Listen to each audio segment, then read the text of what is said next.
শুভ সকাল বন্ধুরা, তোমরা সবাই কেমন আছো? আশা করছি ভালো আছো। আমরা খুব ভালো আছি। তো সুপ্রিয়া লাইফস্টাইল ব্লগ থেকে আবারও একটা নতুন ভিডিও নিয়ে চলে আসলাম। আজকে আমি সারাদিন কি কি কাজ করি তোমাদের সাথে টুকটাক শেয়ার করব। তো ভালো লাগলে পুরো ভিডিওটা দেখেও কেউ স্কিপ করো না। ঘুম থেকে উঠে রোজ এই কাজ, তার জন্য আজকে অল্প বাড়িটা ঘুরে দেখলাম। তো ভিডিও করে অল্প তোমাদের সাথেও ঘুরে দেখালাম, তোমাদেরকেও সঙ্গে নিয়ে ঘুরলাম মানে। তারপরে এদিকে গাছ দেখো, গাছ লাগিয়েছিল নতুন বেগুন গাছগুলো। তো বরের যখন চাকরি জয়েন করার আগে আগে গাছগুলো লাগিয়েছিল, এখন বেগুন ধরছে দেখে খুব আনন্দ লাগলো। তারপর বাবা বলল এক জাল মেরে দেখবো মাছগুলো কতটা বড় হয়েছে। 2 মাস মতন তো হলো মাছ ছাড়া। তো এদিকে একটা কচু উঠাবো, গতকালকে মাছ এনেছি বাজার থেকে, দেখতে পেয়েছো মাছ ছিল। তো আজকে হয়ে যাবে সারাদিন। মাছের ডিমও আছে, ডিমটা আর আজকে করবো না, শুধু মাছ, ওই বাসি মাছ তো ঝোল করলে সেরকম ভালো লাগে না, তার জন্য অল্প পাতুরি করবো আজকে।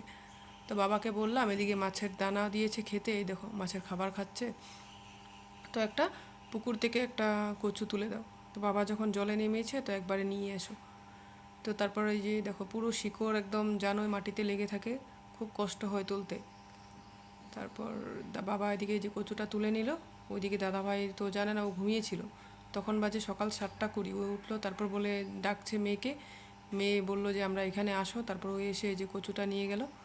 তারপর এই দেখো মেয়ের চোখে যে কী কী পড়ে এইসব, এই আমাদের বড়ই গাছটাতে এই দেখো কীরকম বিছা, দেখতে পেরেছো? এই বিছাটার কত বয়স হবে দেখেই বোঝা যাচ্ছে। তারপরে যে মাছ দেখো, কয়েকটা ফটো তুলে রেখেছিলাম, তোমাদেরকে ভিডিও শেয়ার করতে পারিনি। ফটো তোলা ছিল গতকাল বিকেলে এটা, এই ফটোগুলো। আর ওই স্ক্রিপ্টটা না আমার ডিলিট হয়ে গেছে, জাল মেরেছে, ওটা দেখাবো ভাবছি, দেখি ভিডিওটা নেই। ঠিক আছে, তো এটা ফটো ছিল, এটাই দিয়ে দিলাম। এই যে মাছগুলো অনেকটা বড় হয়েছে, দেখতে পেয়েছো? তারপরে যে কচুটা এইভাবে কেটে সর্ষে ভরে, ভিতরে সর্ষে ভরে এভাবে ভাজা করলে দারুণ লাগে খেতে। তো কচুটা ভাজা করবো, আর এই কচুগুলো আলু ভাজার মতন কেটেছি, এগুলোকে পাতুরি করবো সর্ষে দিয়ে। ঠিক আছে, তো এই যে তেল গরম করে এখানে দিয়ে দিলাম কচুগুলো। আর এই কচুগুলো রান্না করতে না খুব তেল লাগে, না হলে তো ভালো করে সেদ্ধও হবে না। দারুণ খেতে কচুগুলো, এগুলোকে আমরা নল কচু বলি। তোমরা কি বলো একটু কমেন্ট করে জানিও। অনেকে জল কচু বলে, অনেকে নল কচু বলে, এক একজনের এক এক কথা। তারপরে এইদিকে যে দেখো কমপ্লিট পুরো রেসিপিটা দেখো, এটা তো এক রকমের, কচুটা ভালো করে ভাজা হয়ে গেল। তারপর সর্ষে দিয়ে মাছটা ভিজিয়ে রেখেছিলাম, মাছটা দিয়ে দিলাম, আর সর্ষে বাটা অল্প দিয়ে দিলাম, মরিচ আর সর্ষে বাটা। তারপরে এদিকে দেখো পাতুরি কমপ্লিট, ওদিকে ভাত বসিয়ে দিলাম। ভাতটা বসিয়ে ওদিকে গ্যাস ওভেনটা ধুতে নিয়ে গিয়েছিলাম। অনেক দিন থেকে ভাবছি ঘরে যতই পরিষ্কার করা, দেখবে বাইরে কলপারে না গিয়ে না মাজলে ঠিক ভালো লাগে না। তারপর বাইরে একদম রেগুলেটর শুদ্ধ খুলে নিয়ে চলে গেলাম বাইরে। এদিকে পাতুরির লুকটা কেমন হয়েছে একটু জানিও কমেন্ট করে। ঠিক আছে, তো এই দেখো ভাত গরম গরম ভাতও রেডি। এদিকে ভাত বসিয়ে ওই যে গ্যাস ওভেন মাজতে চলে গেছি। এদিকে দেখো ভাত উতলে পুরো মার পড়ে গেছে, দেখো পুরো লেট্রা হয়ে গেছে। তার জন্য ভাবছি নোংরা হওয়াতে পুরো নিয়ে যাব বাইরে গিয়ে ভালো করে ধুয়ে আনবো। এইভাবে ঘরে মুছলে না ভালো লাগে না। ঘরেও গরম জল করে শ্যাম্পু দিয়ে ডাইরেক্ট খুব মানে উতলানো গরম জল দিয়ে পরিষ্কার করে দিই, কিন্তু সেটা না এই আঠা আঠা ভাবটা হয়ে যায়।